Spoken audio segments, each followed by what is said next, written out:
KC and Philly this weekend. Where will you be? This is the Mortgage Banking live stream.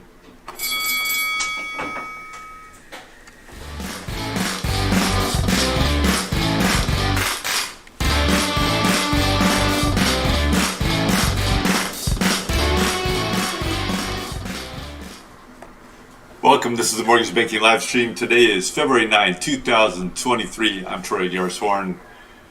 We talk politics, we talk biz, we talk regulations. If you have any questions, you can contact me, you can text me, you can email me, you can text me, you can email me, you can call me. You can do all those things. You can do it multiple times if you want to. Like this video, share this video.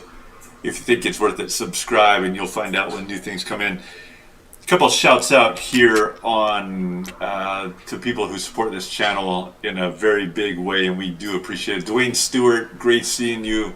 I am so happy that, thank you for your kind comments here. Susan Brace, same to you. Doreen Goussard, Chance Man, great people from the industry. I am honored to have you and your support here. Alonzo Sheffield, great to see you, Alonzo. Charles Beveridge.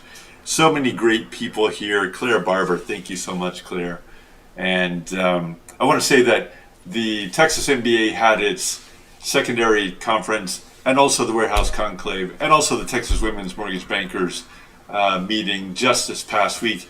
I was supposed to be there. I didn't even get to go. Things had gotten so busy, so heated up with the Townstone decision dropping last week, and things just kind of went crazy. In fact, I had a rental car.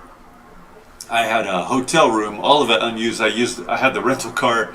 I drove about 2 miles on this rental car, and it sat in front of my house this whole time. And nevertheless, I was glad to talk to there were so many people, just floods of people and comments and questions pouring in. And we were very happy, of course, that this case came down favorably for our client. And again, I made a separate video about this, and I know that a lot of you have already seen that, but I do want to, again, for PLF, the Pacific Legal Foundation, such a great team over there. Thank you, everybody. In fact, the whole team, lots of attorneys that were contributing to this case, and we, you know, my hat's off to you all, and we appreciate all that you have done in that case. Let's switch for a moment to business. We focused so much on the reg and the legal issues in that case the other day. Rates generally higher a little bit, 30-year, 15-year averages, 30-year fixed, 15-year fixed at 6.12 and 5.25 this week. And the Fed last week, as everybody knows, raised the Fed fund rate by another 0.25%. Now up at 4.75. If you think about just a year ago, those rates were actually quite near zero. Now up around 4.75. Think about that, from 0 to 4.75 in about a year.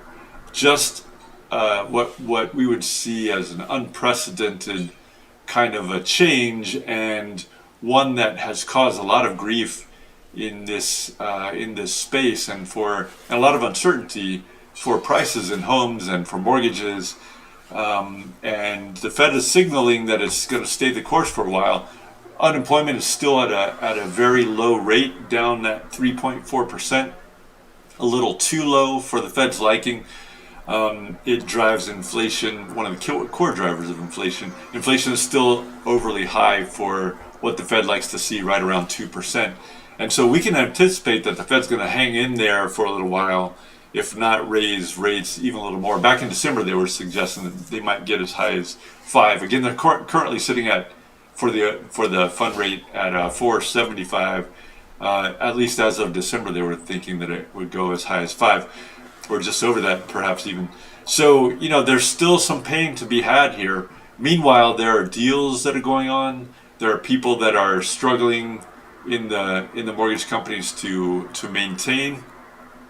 And everybody's trying to figure out a way to get through this difficult period. I do see that both now and in the near future, there's going to be some real opportunities.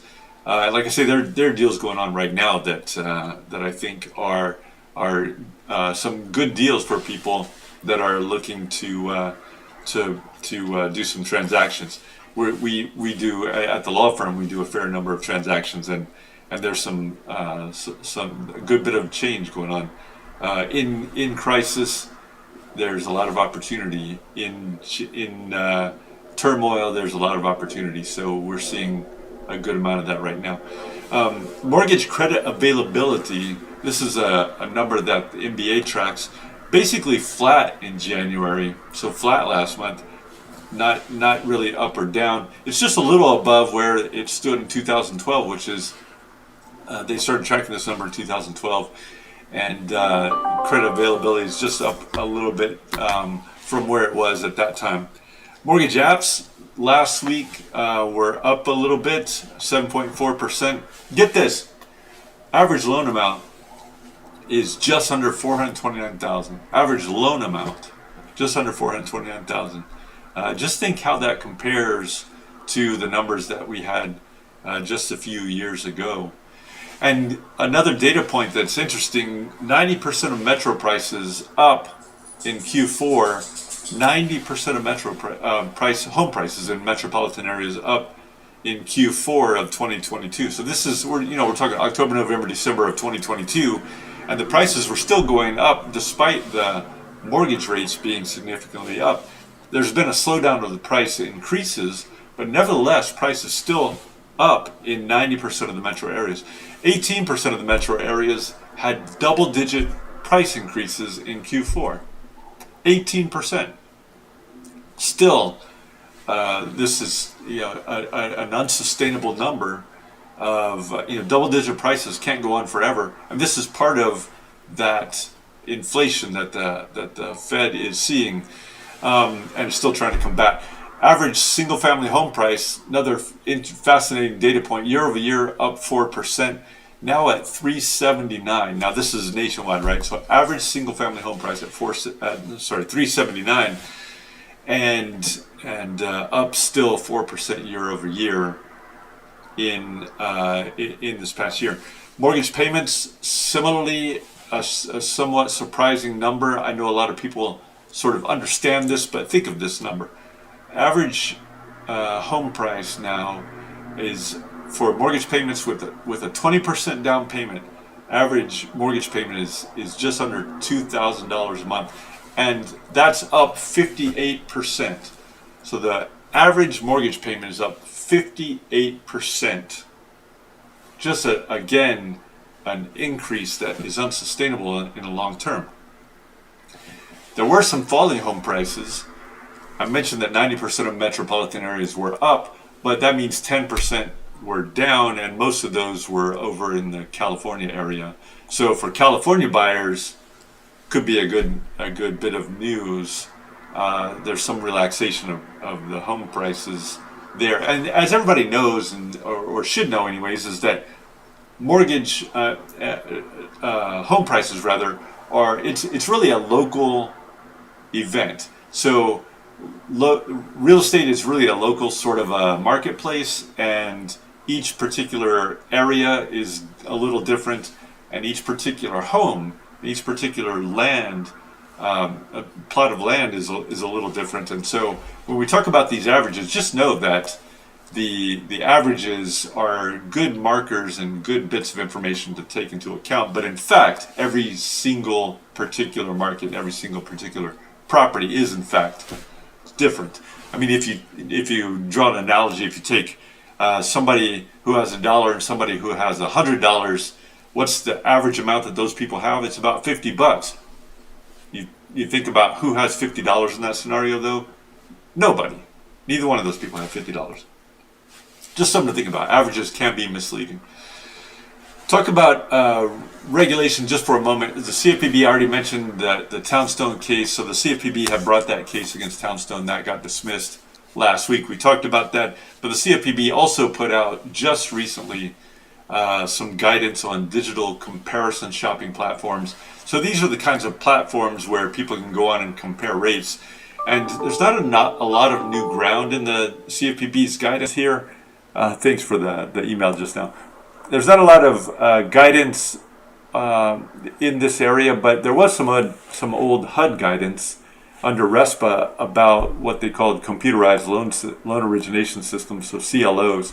And it's long been thought that the CFPB probably agreed with that old CLO guidance out of HUD, it's back from the 90s. And the guidance from the HUD seemed to kind of make sense. It was, a much different age from what we live in now. But the rationale, the underlying RESPA analysis there was pretty well done, and people tended to think that analysis was probably one that the CFPB still followed as a general matter anyways. And I think this new guidance from the CFPB the other day shows that they probably continue to follow that guidance and believe that that's a decent analysis. I will say that people who are engaged in leads, lead production, lead generation, people who are engaged in advertising, and other businesses generally need to review that guidance and make sure that it applies in a way that you want it to, and that you're complying with what tea leaves you can read in that guidance out of the CFPB. That's all for today. Thank you for all the support again. Subscribe, share this video with your friends, and reach out to me. This is the Mortgage Banking live stream. I'm so happy to see each and every one of you all the time, and I look forward to the next one.